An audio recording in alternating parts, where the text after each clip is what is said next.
Otep, otep, otep, otep, chers frères, otep, chères sœurs, otep, otep.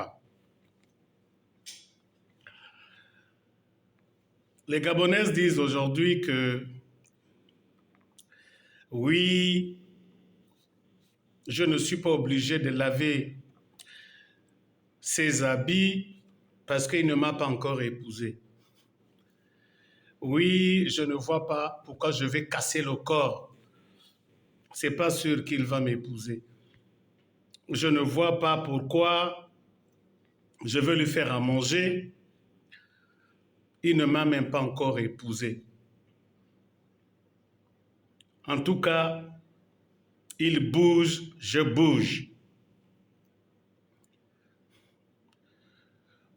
La preuve, c'est que beaucoup de filles passent des nuits avec des hommes. Elles se lèvent le matin, elle va à la douche, elle ne sait même pas ranger le lit, ni balayer avant de partir. Le gars lui donne 10 000 francs, 15 000 francs, elle part. À chaque fois qu'elle a besoin de quelque chose, d'argent, elle vient. Oui, vous avez raison parce que vous n'avez aucun contrat. Vous n'avez aucun contrat. Ça veut dire que, puisque vous estimez que vous ne pouvez vous soumettre à un homme qu'une fois il vous a épousé, l'homme n'est donc pas obligé de vous faire un RTL Monnaie. Cet homme-là n'est pas obligé de vous aider dans votre scolarité. Cet homme-là n'est pas obligé, puisque beaucoup louent maintenant, de vous aider pour payer votre chambre. Il n'est pas obligé. On parle alors de l'égalité entre l'homme et femme. Voici l'égalité que vous recherchez. L'argent en main, slip à terre. Voici l'égalité. Et c'est ce comportement d'insoumission, de névrosé, qui donne raison aux Obamba qu'on appelle les Ambama, qui donne raison aux Teke, qui donne raison aux Nzebi, aux Pounou. Pourquoi? Parce que dans le temps, ce sont les parents qui choisissaient la femme pour leur fils ou un mari pour leur fille. Le gars a terminé ses études, primaire, secondaire, maintenant il est allé en Europe ou dans un autre pays, et derrière, les parents choisissent la femme pour lui.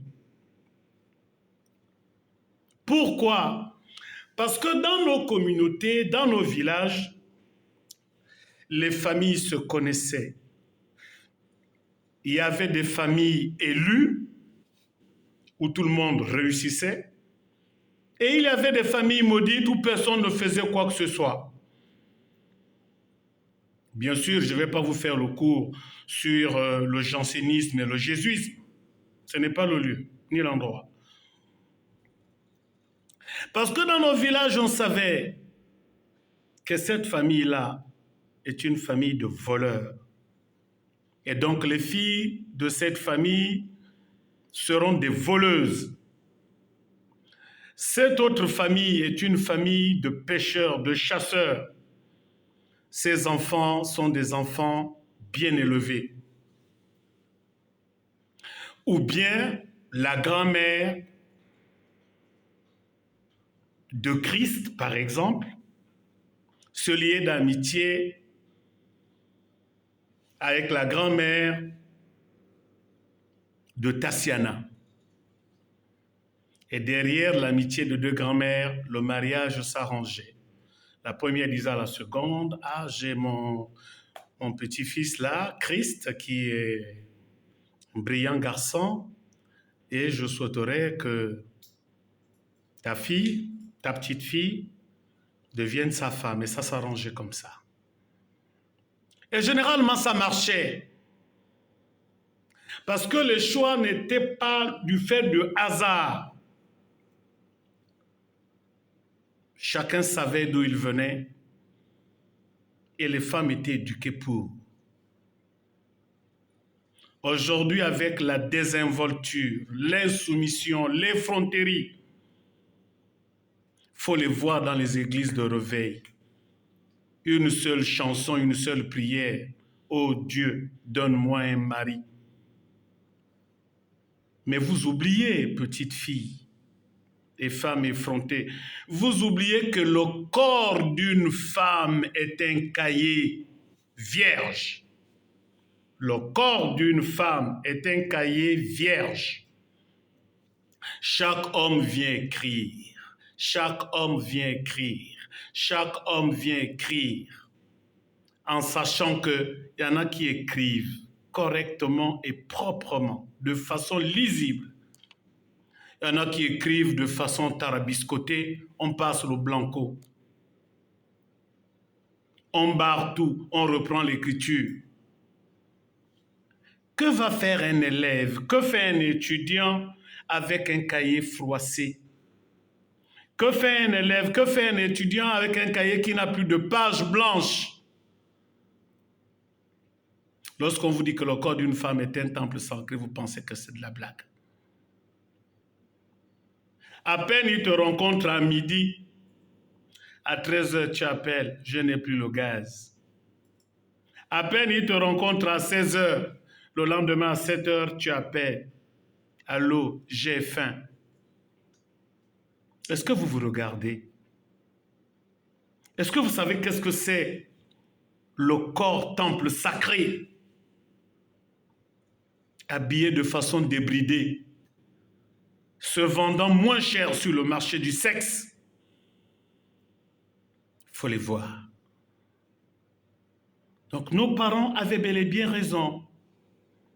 C'est après une bonne enquête de moralité qu'ils pouvaient choisir une femme pour leur fils et un homme pour leur fille.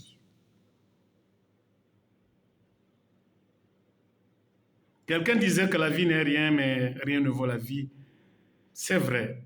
C'est un don de Dieu. C'est vrai. Les mamans, une mère, officier de police judiciaire, OPJ, une maman magistrate, va laisser sa fille sans travail, aller louer, elle n'a que 17 ans. L'argument, tu es déjà grande, il faut apprendre à te débrouiller. C'est incroyable.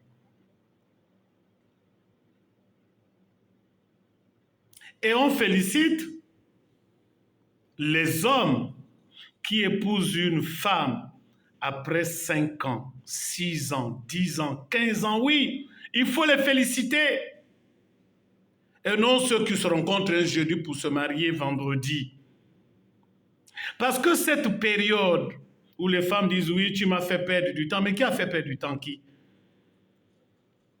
Cette période permet à l'homme de lire dans les gestes de la femme des prédispositions à assumer la vie conjugale, comme la marmite qui a eu le courage de rester longtemps avec les fesses sur le feu.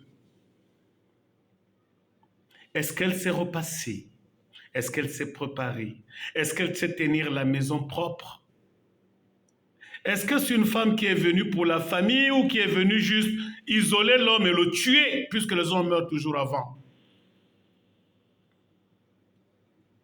Donc, jeune fille, jeune femme, les histoires de « oh, il n'y a plus le gaz » après 2 jours de rencontre. Tous les matins, j'ai faim. Oh, je n'ai pas encore payé ma chambre. Oh, maintenant, il faut lire. Avec les statuts aujourd'hui, il faut lire. Oh, bientôt la Saint-Valentin, mon Dieu. Moi, je serai avec qui? Maintenant, si tous les actionnaires majoritaires se retrouvent avec toi la Saint-Valentin, tu fais quoi? Obligé de te comporter comme une pirogue. Tantôt tu avances, tantôt tu recules. Tantôt les eaux de la rivière te basculent à gauche et à droite.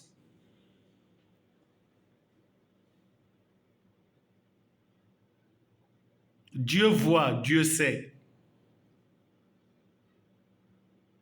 Le diable est fort, c'est vrai. Mais Dieu n'est pas un enfant. Donc, chère fille, si tu estimes que pour te soumettre, pour te mettre au travail, il faut absolument qu'on t'épouse avant, je rappelle qu'on n'achète pas une paire de chaussures sans l'avoir essayé. Et que si tu n'as pas de hache, l'arbre ne tombera jamais. Pour faire tomber un arbre, il faut avoir une hache. Donc, ce n'est pas la peine de vous prostituer toute une vie et chaque après-midi d'aller à l'église. Vous vous moquez de vous-même. Oh, je suis né de nouveau. Il faut les entendre. Je suis né de nouveau. C'est quoi ça, né de nouveau? Dieu est dans le cœur. Dieu n'est pas dans une église de réveil où vous huez toute la journée comme des hiboux et coincés comme des grenouilles dans la forêt. Il faut vous ressaisir. La beauté physique ne vaut rien. Les hommes n'ont plus besoin de ça. Tu payes l'eau, je paye le courant. Les exigences, elles veulent même manger des pizzas ou un poisson à la braise parce qu'elles pensent que la vie est facile. Chers amis, si tu persistes, alors les hommes te traiteraient comme les voitures sur une route. Chacun roule, il passe. Chacun conduit, il passe. Et tu restes là, comme un champ de maïs au bord de la route. Le premier passant arrive, cueille. Le deuxième arrive, cueille. Le troisième, cueille. Jusqu'à ce que la nature fasse de toi une feuille morte. Jeune fille, jeune Gabonaise, ressaisissez-vous. Chassez, choisir vos amis. La vie est belle, c'est vrai, mais la vie d'une femme est très courte. Au bout de la deuxième maternité ou du troisième avortement, tu deviendras incapable même de regarder ton propre nombril. À bon entendeur, salut.